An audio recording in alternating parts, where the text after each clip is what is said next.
for the registered voters to get out there and vote for that positive change, because somewhere along the line there can be repeals made on some of these laws. So the game is not over yet. So it's important that you go out there and vote. If you don't, something's wrong with you. If you don't vote, let's kick them in the boat. No, I'm kidding. Well, I'm going to say kick them in the throat. I'm only kidding on that But the bailout, some kind of a way, something needed to be done. How it's going to affect everyone, I'm not in total agreement with. But we can fight together to turn up that heat and make those changes, because when you get heated, you change.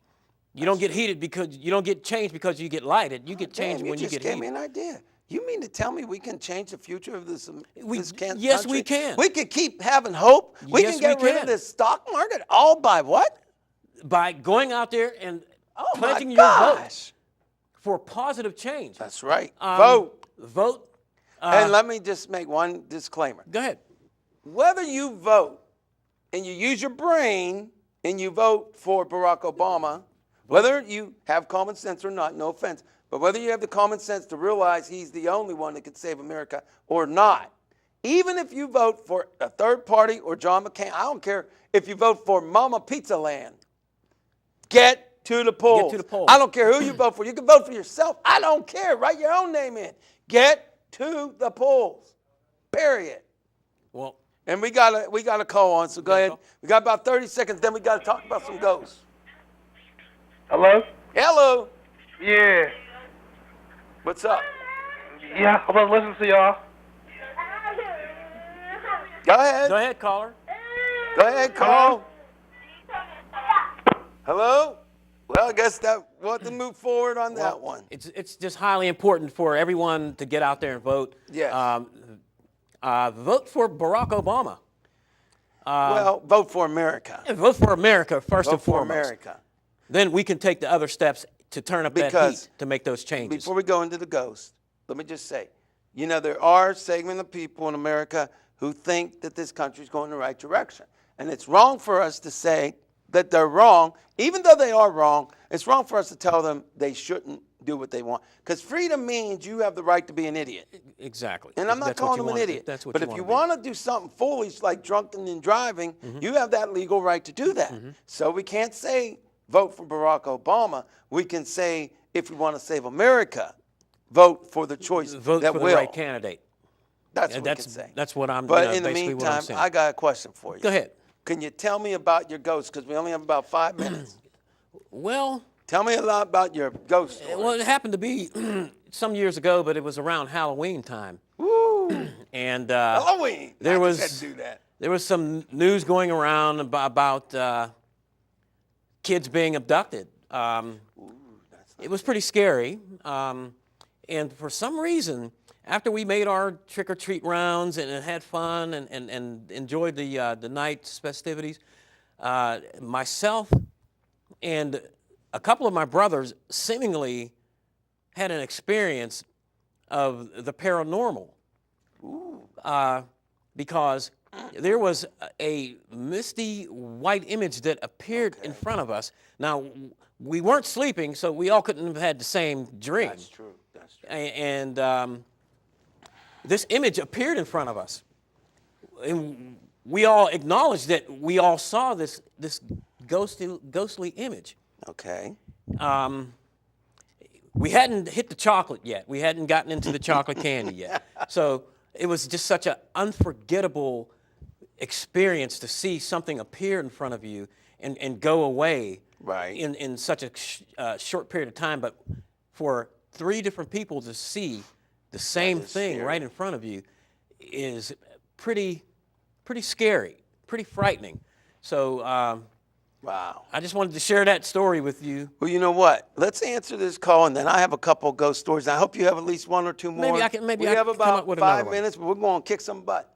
Buns, my fault. Kick some buns. You didn't hear that, America. I said buns, B-U-N-S. Okay, you heard it, America. My fault. Caller number 1. Hello? Hey, Albert Torcaso. It's Ed Skirtish. How you doing, Ed Skirtish? I'm doing well. I always enjoy watching your show. Well, thanks for tuning in. I would just like to say that I'd like to vote for you for President of the United States. Well, thanks, but I'm not campaigning. But thanks anyway. But I'd like to tell all of America that, as you guys said, it's very important to vote.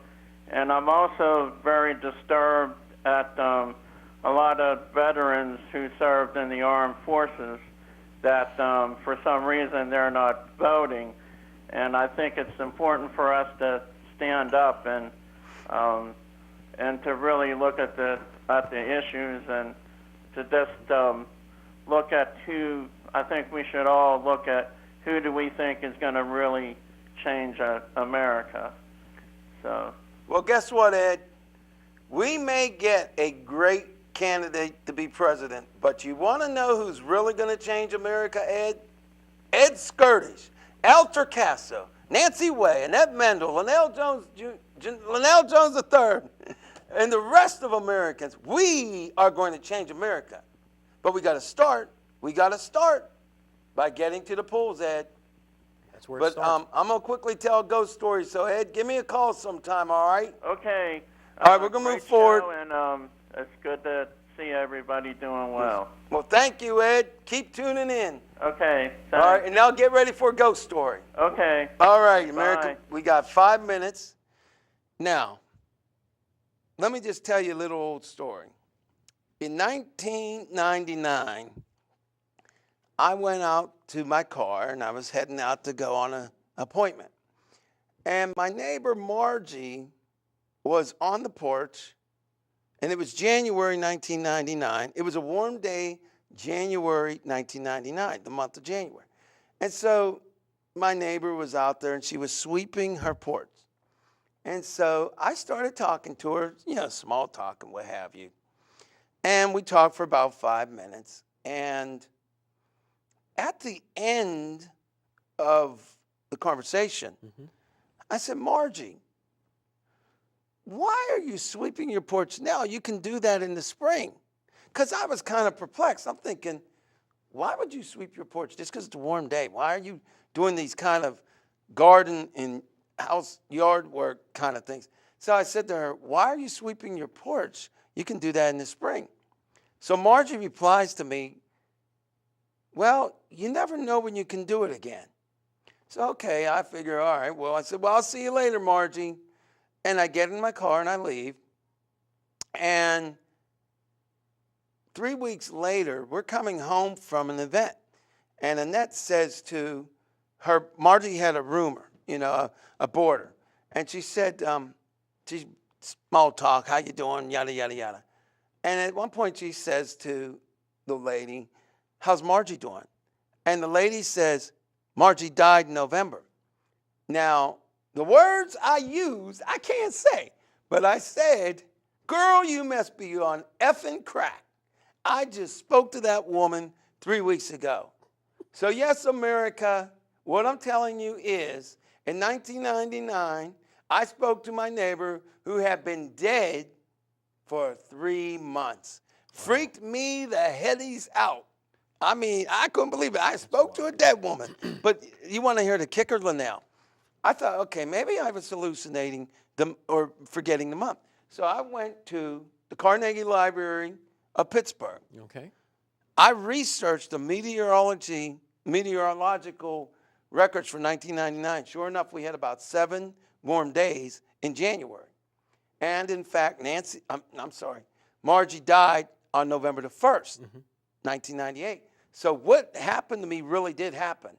Now, when you think about it, it was odd that she would say, well, you never know when you can do it again, and I sure didn't know. But yes, I talked to a ghost, and by the way, she looked as solid as I am and as you are, and that's what made it so scary. Yeah.